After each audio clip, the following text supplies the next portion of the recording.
السلام عليكم ورحمة الله وبركاته. دمان أردي مقعي ورشيد أحمد وأنا كمد جامعة علمي عافماتك ومقدشو waxaan idin ogeysiin rabnaa in maalinta talaadada jaamacadeen afur wadareed khawd doonto waana rajaynaa dhammaantiin intii ka soo qayb gali doontiin waana mahadsantihiin. bismillaah anigu magacaygu yahay Faadma Cabdullaahi Isxaaq dhigtana jaamacadda cilmiga caafimaadka ee Rajab Tayyib Erdogan waxaan ogeysiinayaa ardayda in maalinta talaadada ee jaamacaddu inoo qaban doonto afur wadareed waxaan rajaynayaa inaad ka soo qayb gali doontiin dhammaantiin insha Allah. Assalaamu alaykum warahmatullaahi wabarakaatuh. Magacaygu waa Mahad Usmaan Umar waxaan ahay arday dhigta jaamacadda culuumta caafimaadka ee Rajab Tayyib Erdogan dhammaan waxaan idin ogeysiinayaa in maalinta talaadada ay qaban doonto jaamacadda afur wadareed waxaan rajaynayaa dhammaan inaad ka soo qayb gali doontaan insha Allah.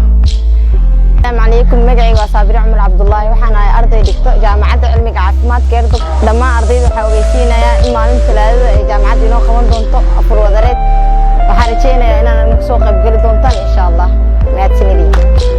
السلام عليكم مجاعي وعلى عبد الله أحمد عمر دكتور جامعة علمي عافمات لما أرضي وحويسينا يا إما جامعة دينو قوات ما ثلاثة أفر وذريتك وحرجينا يا دمانتين إنك تسوق بقول دون إن شاء الله. بسم الله السلام عليكم.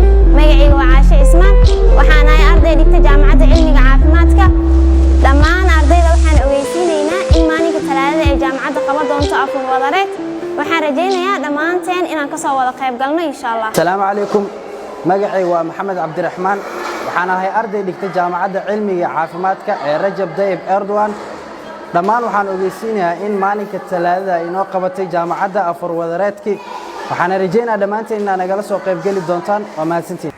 السلام عليكم ورحمة الله. مقعي ومحمود أحمد محمود وأنا أرضي دكتور جامعة علمي عافماتك سالك بليمنر يونيفرسيتي. لما نحويسين يا أرضي إن مالين ثلاثة جامعات إنه قبطي أفر وذريت. دمانتين حرجينا إنك سووا قيب قلة إن شاء الله.